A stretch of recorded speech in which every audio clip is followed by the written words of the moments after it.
దేవుడు మనల్ని గొప్ప గొప్ప విషయాలు అందుకోవడానికి అర్హులుగా చేయాలని చూస్తున్నాడు.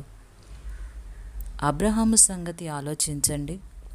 అబ్రహాము తన శరీరం వంక చూసుకుంటే అతనికి స్పష్టంగా తెలిసిపోయేది అది మృతతుల్యమని. అయినా అతడు నిరుత్సాహపడలేదు. ఎందుకంటే అతడు తన వంక చూసుకోవడం లేదు, సర్వశక్తుడైన దేవుని వైపు చూస్తున్నాడు.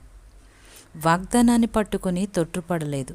జలపాతంలా మీదికి ఉరుకుతున్న ఆశీర్వాదాల క్రింద నిటారుగా స్థిరంగా నిలబడ్డాడు. నీరసం అయిపోలేదు, కానీ ఉన్న కొద్దీ విశ్వాసంలో బలం పొందాడు. ఉన్న కొద్దీ దృఢకాయుడైనాడు. ఇబ్బందులు స్పష్టంగా తెలిసిపోతూ ఉన్నాయి. ఆయన సర్వసామర్థ్యాన్ని బట్టి దేవుణ్ణి మహిమపరిచాడు. వాగ్దానం చేసినవాడు నెరవేర్చడానికి మామూలు సమర్థుడు కాదు, అత్యంత సమర్థుడు, సంపూర్ణ సమర్థుడు. ఎంత సమర్థుడంటే ఆ సామర్థ్యత ముందు ఆ వాగ్దానం నెరవేర్చడం అన్నది ఎంతో అల్పమైన విషయం అని తన మనస వాచ కర్మలా నమ్మాడు. దేవుని శక్తి సామర్థ్యాలు అపారం. లోటు అంతా మనలోనే ఉంది.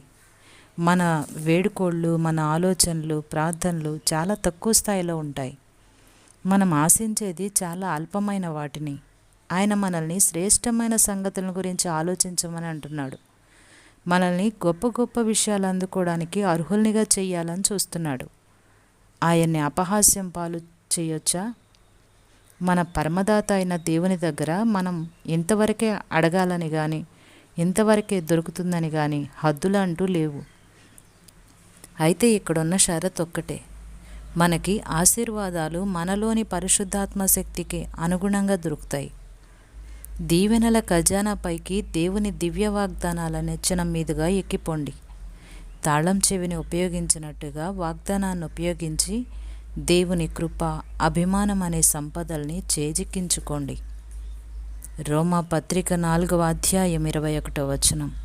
అబ్రహాము దేవుని మహిమపరచి ఆయన వాగ్దానం చేసిన దాన్ని నెరవేర్చుటకు సమర్థుడని రూఢిగా విశ్వసించి విశ్వాసము వలన బలము పొందెను.